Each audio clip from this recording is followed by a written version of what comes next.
The Battenkill was once synonymous with fly fishing and catching trout, but about 25 years ago that changed as studies revealed that the trout population was declining dramatically. Those trends have turned around and the trout population is once again stable, although the catch and release policy is still in place. But to celebrate the historic legacy of trout fishing, a fly fishing festival was held at the Arlington Common beginning on Thursday, April 28th, and ran through the weekend until Sunday, May 1st. Art exhibits, speakers, fly casting demonstrations, and exhibits of equipment and fly tying, along with some live music at the end of each day, were part of the experience at the festival, which branched out from beyond the Common to the nearby Arlington Rec Park, which is where we ran into Ray Baruman of the Taconic Guide Service, who showed us the proper technique for fly casting. What's the secret to a successful fly cast? Is it all in the wrist or more to it than that? It is.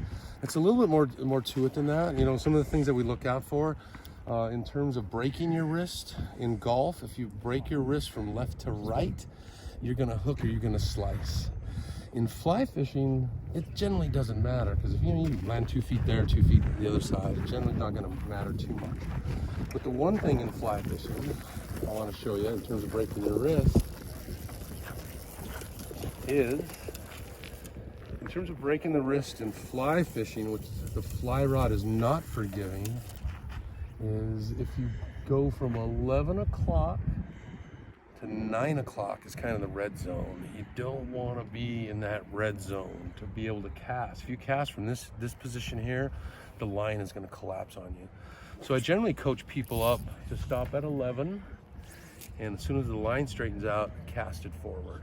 Also down by the pond at the Arlington Rec Park was Bill Bullock, a former director of the Fly Fishing Museum in Manchester, and who is now serving as the treasurer of the Arlington Common. He played a major role in organizing the festival, which had some 40 events listed on its program. Yes, but when the Arlington Common came about and we were able to purchase the abandoned church from the Catholic Diocese, we knew instantly we had programming, we had fitness programs, and we had adult education, but we knew we had to kind of get an event going that would announce ourselves, to kind of who we are and what we're trying to do.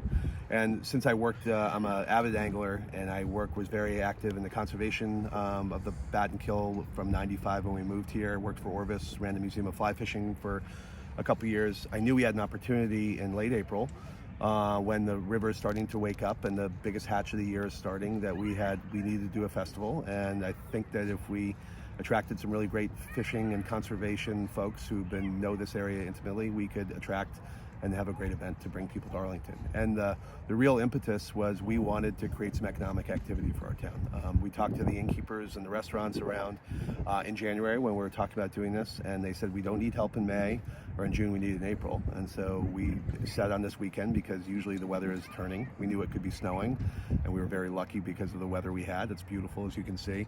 And then we got a marketing grant from the State Department of Tourism that allowed us to hire a web designer and create a really active website. We had a social media blitz, and then Orvis was incredibly helpful with their stores and their network promoting this event through all the New England stores. So we had people who flew their own plane from Toronto to be here yesterday. We had people drive from Buffalo and spend 3 nights here, and we just had a great time. We asked some of the best conservation. We had the federal and state fisheries biologists down and talking about the Battenkill. The partnership that took place from '97 on when the crash happened on the river, this amazing partnership with local organizations, individuals, state, local, and feds, raising money and doing this habitat improvement along the river. And every habitat structure that's been put in has produced 2 to 3 times, 300% increases in young of year wild trout. And the bottom line for how lucky we all are is that no town, very few towns have an outstanding water resource like the Battenkill running right through the middle of it. And people remember when you couldn't find a fishing spot on this river in the 70s and 80s. And now, we think it's time to bring those people back to celebrate Arlington, a town that we love, and it's been really, really fun to see that. Other events also included bike riding along the Battenkill, a fly fishing flea market, as well as an extensive gallery of artwork on the main floor of the Watkins House at the Arlington Common. There were also refreshments and different bands each evening for entertainment.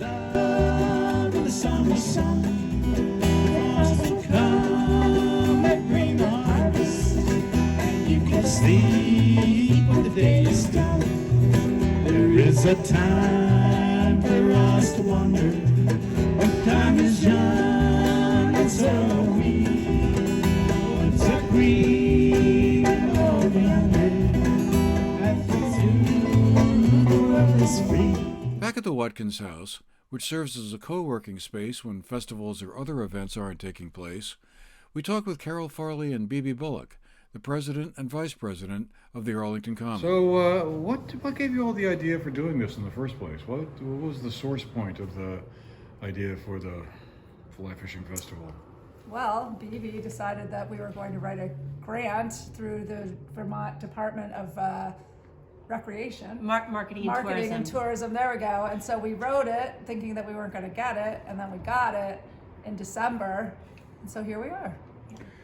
So there's a tremendous number of events listed on your website and wherever else. I mean, how'd you pull it all together? I mean, where did all these ideas for these events and demonstrations and movies and art exhibits come from?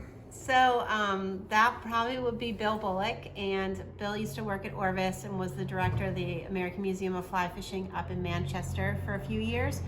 So he helped, he laughed and said he pulled in all of his chips that he had. I mean, Bill did single-handedly, this whole, the program, Bill didn't realize that he was going to actually be doing this. I think we all dreamed up the idea, and then we're like, Bill, this is going to be so fun for you. And then Orvis has been amazing. They've helped us with so much, and they have so many of their employees coming and volunteering to do casting lessons and demonstrations and all things like that. And also Trout Unlimited has been really helpful. They're also doing a ton of programming and demonstrations at the rec park and on our property. So we've been really lucky that all the programming is all volunteer, and it's just the whole community coming together to work to bring tourism to Arlington. Yeah. All told, more than 300 people converged on Arlington and the new Common over the weekend, which quickly prompted thoughts that the first annual Battenkill Fly Fishing Festival would result in a second annual one next year. For the GNAT-TV News Project, I'm Andrew McKeever.